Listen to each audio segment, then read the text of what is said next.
morning, everyone. First, I want to congratulate all the winners from last night's primaries in New York, Utah, and Maryland. Democrats are one step closer to taking back the majority in November. And I can tell you, when we finally have the gavels in our hands, we won't be focused on ballrooms, algae-filled reflecting pools, golden arches, or UFC fights. Instead, unlike Republicans, Democrats will be laser-focused on making America more affordable. Let's take a moment to reflect. Republicans have been in charge for 18 months, and what do they have to show for it?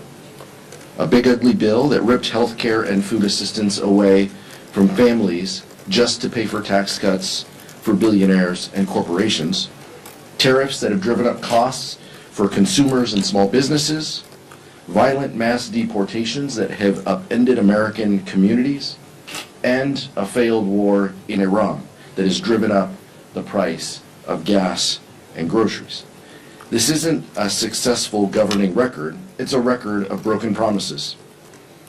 This is a House Republican majority that will be remembered for the incredible damage that they have done to our economy, driven by misplaced priorities and blind loyalty to Donald Trump. The American people sent Republicans to Washington for one clear reason: to lower the high cost of living.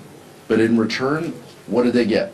They got a president who says he doesn't think about Americans' financial situation and that he loves inflation, and a corrupt administration that is profiting off the presidency while working people struggle to make ends meet. These aren't just bad policies. This is a refusal to put American workers first. And while House Republicans ignore Americans' kitchen table concerns, Democrats are facing them head on and will do everything we can in our power to tackle the cost of living crisis that Republicans have created. It's now my honor to introduce the Vice Chair of the Democratic Caucus, Ted Lieu. Thank you, Chairman Aguilar. Inflation is up, grocery prices are up, utility costs are up, housing prices are up. We have a bipartisan housing bill that both the Congress and Senate passed. There was supposed to be a big signing ceremony today in the Capitol, and then all of a sudden, Donald Trump decides he's not coming to sign the bill. Well, why is that? Did he wake up on the wrong side of the bed? Is he unable to stay awake today? What's causing him to chicken out again? Is it Taco Wednesday? Or is it side effects from a drug? We don't know. This erratic behavior of the president is very concerning. He has trouble staying awake at multiple White House events and cabinet meetings. He has clearly some weakness in one of his arms. He's got swelling in his hands. And the White House needs to come clean. What we know is there's a report saying that one person in America got this special new drug. It was a 79-year-old person who was very high profile, and this drug can only be given to someone under the compassionate use provision, meaning you do that if someone basically has a terminal illness. So we need to know, did Donald Trump get this special drug from Eli Lilly? And did he get it under that provision? And if he did, why is that the case? The White House needs to come clean and tell the American people about Donald Trump's health. Now it is my great honor to introduce our Field General, the great Susan Bennett from the state of Washington, the chair of the DCCC. Thank you. Good morning, everyone, and many thanks to Chair Aguilar and Vice Chair Lieu. Today in caucus, we gave an update on the work being done to take back the majority in November. We started with a conversation about how the data reveals one emerging consensus from the public. The American people are souring on Republicans' broken promises, and they are ready, eager, in fact, to reject them in November. House Democrats are consistently ahead on the generic congressional ballot on the issues that voters cite as top priorities: inflation, cost of living, healthcare. Donald Trump and House Republicans are underwater, and our voters are motivated. In a recent analysis by 2026 House primary elections done by the Washington Post, they found that Democratic turnout has dwarfed Republican primary turnout by more than 4 million votes. This was true whether the primaries were competitive or not, in toss-ups or deep red seats. And the higher turnout numbers are pacing well ahead of 2018. It's clear that we're on track to win in November, and Republicans know it. It's why, and really the only reason why, they're going to such desperate, awful lengths to rig the midterms in their favor. Their push for new gerrymandered maps, despite the fact that the American people across the country hate it. Their attempts to block legal, proven, and secure forms of voting, like vote by mail. Their incredibly cynical attempts to meddle in Democratic primaries, spending at least $4.5 million so far. They're doing all of this because of one simple fact. Republicans know they can't win a free and fair election. Despite all the shenanigans and Republican dirty tricks, the American people are seeing through it, and they are rejecting it. They aren't just rejecting Republicans, they are choosing Democrats, as the Washington Post analysis shows. Part of how we're going to win in November is the contrast our candidates are creating on the campaign trail every day, and that starts with holding Republicans accountable for the big ugly bill. Next week will be 1 year since that awful bill was signed into law, and in that time, Americans have begun to feel the pain from it. 5 million people have lost their health care already. More than 770,000 children have had food assistance ripped away from them. Rural hospitals have closed or cut critical services. While the wealthiest few saw massive tax breaks on April 15th, hard-working families did not. It's no wonder that the big ugly bill has become one of the least popular pieces of legislation in recent history. Every vulnerable House Republican voted for this monstrosity, and we're going to make sure that every voter knows it when they cast their ballot. From roundtables, rallies, visits to food pantries, and ads, Democrats are taking the message to the people throughout this summer. And unlike House Republicans who have been hiding from their communities all cycle, House Democrats are talking directly to the American people. Democrats are in the strongest position yet to retake the majority this fall, and come next year, we will have the gavels and be in control of the House. Thank you all for joining us today, and I'm going to turn it back to Chairman Aguilar. Questions? Max and Andrew?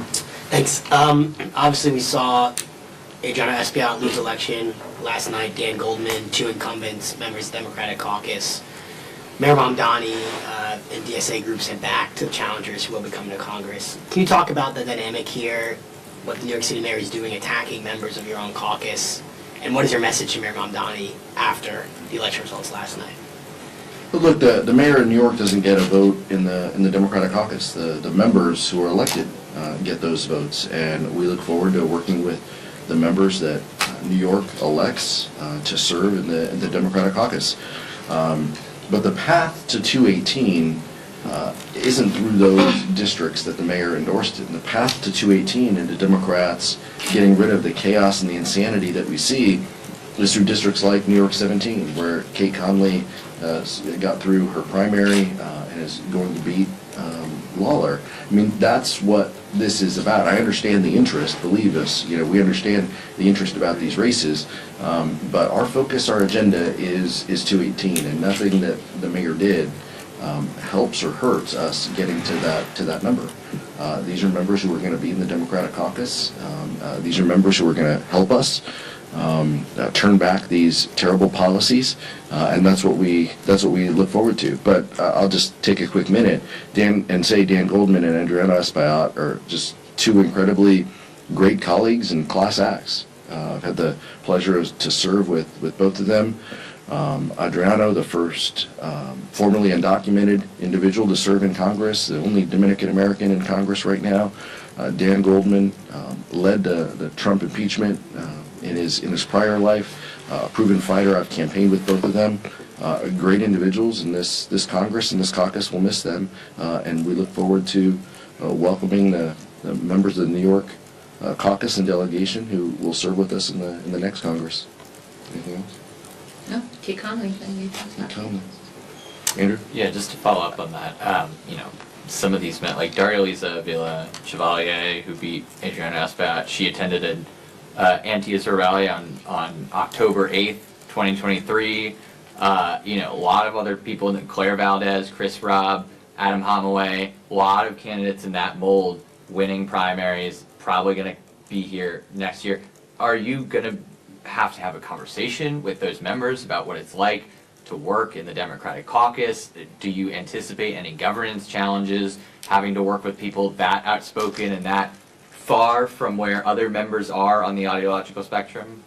No, we'll have conversations with every member. As members of Democratic leadership, the three of us up here, as well as every member of the Democratic leadership team, will have conversations with our new members. They'll go through new member orientation. We'll talk with them about how to build their offices. We'll talk with them about the work-life balance of doing these jobs. We'll have all of those conversations with these new members. It will be nothing special. We'll talk with them about their hopes and their aspirations to represent their districts and what committees they want to serve on. All of those conversations are what we do for new members. And this group, this class of new members will be no different in that respect. We'll continue to have conversations and build relationships, with them. I want them to be successful for their constituents. And so I want to know what they need in order to make that happen. Some of them have said things that I disagree with in the past. And the mayor himself has said that some of these candidates have evolved in their views. We take them at face value, and we look forward to building a relationship. This being day zero, day one, and having a positive relationship and working to help them help the state and the city of New York moving forward. Mike? Thank you, Mr. Chair. I want to go back to the housing bill. The press secretary, Caroline Levitt, said last night about the bill that it's one of the most significant pieces of housing affordability legislation in American history, unquote. The president said on Truth Social when he canceled the signing ceremony that it is minor importance. Minor importance. Every single House Democrat voted for the bill yesterday.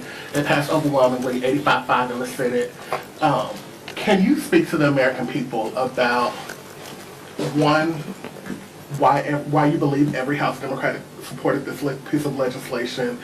Two, how do you square what the press secretary said last night about it being one of the most significant pieces of legislation, and the president saying it's of minor importance this morning, an hour before he was set to sign it?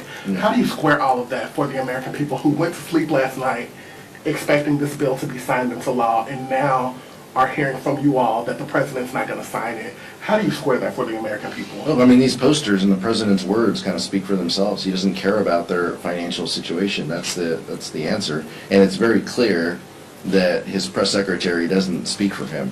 She's making stuff up on the fly, and clearly is detached from what he is thinking about policy and legislation.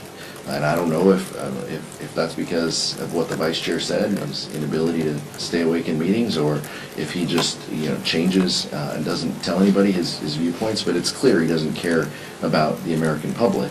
It's clear he doesn't care about the costs that people are facing. This is a significant piece of housing legislation. Every House Democrat voted for it, as you mentioned. Every Senate Democrat voted for it. The only no votes were from House and Senate Republicans. This is something that will move the needle in an affordability way for housing. It is one small piece, and Democrats have a variety of ideas and policies that will also help. But this was one piece, and it also shows that we're willing to take a win for the American people. We don't want to play politics and punt.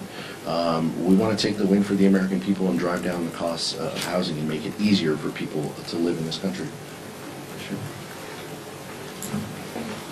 Thank you. I have a question for Chairwoman Dildane. These are my favorite questions. Can you walk me through how D-TRIP has looked to protect incumbents like Goldman and Espaillat? I know that the D-TRIP has become involved in Democratic primaries that are happening in currently Republican districts, but how involved is the DCCC in primaries where incumbents are being challenged in these districts that are in these districts that are safely Democratic? Our focus is on the districts that get us to the majority, so our map is these purple districts across the country, and that is our focus. Clearly, as a caucus, and other members of the caucus have been involved in other races, but from a DCCC perspective, our big focus in New York is New York 17 and making sure we have a great candidate there, and we do with Kate Conley, and another seat that we will win and help us take back the majority. And we also saw Ben McAdams win in Utah, and so excited to see him come through the primary and on his path to come join us next Congress.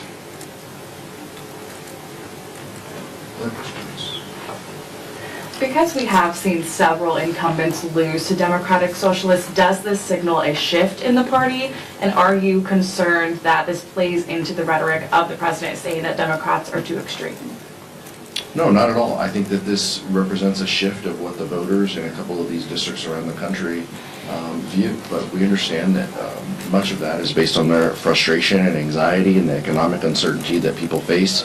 And voters are going to take it out in different ways. We have also seen under the DCCC's leadership, Democrats in special elections over the past 12 months have outperformed Republicans by 13 points. So significant growth, so this doesn't have anything to do with Democratic voters. In essence, you know, this is a recoil against Trump and Trump policies, but voters have that ability to make those decisions in Democratic primaries, and we'll work with whoever that they send. In the back. I mean, with these wins that we saw in New York, you know, Mamdani saw significant wins with his three candidates he endorsed. I mean, just nationwide, do you think the Democratic Socialist movement is going to spread to other sectors of the map? No, the Vice Chair and I are from California. There are Democratic Socialists who run for city council races and races in Congress as well. People have a right to vote. That is our democratic system. I don't take anything more from it. The mayor made some decisions and made some political calculations. Those individuals will come and they'll serve here in the Democratic caucus, and they will be part of us getting to 218 votes to win the majority. That's our focus, and that has been our mission since Republicans took control and since Republicans took health care away from millions of people just to give benefits to billionaires and corporations. And that's what we'll continue to focus on, and I think that everybody who caucuses on the Democratic side believes in that and will vote accordingly on January 3rd. Thank you so much. Thank you.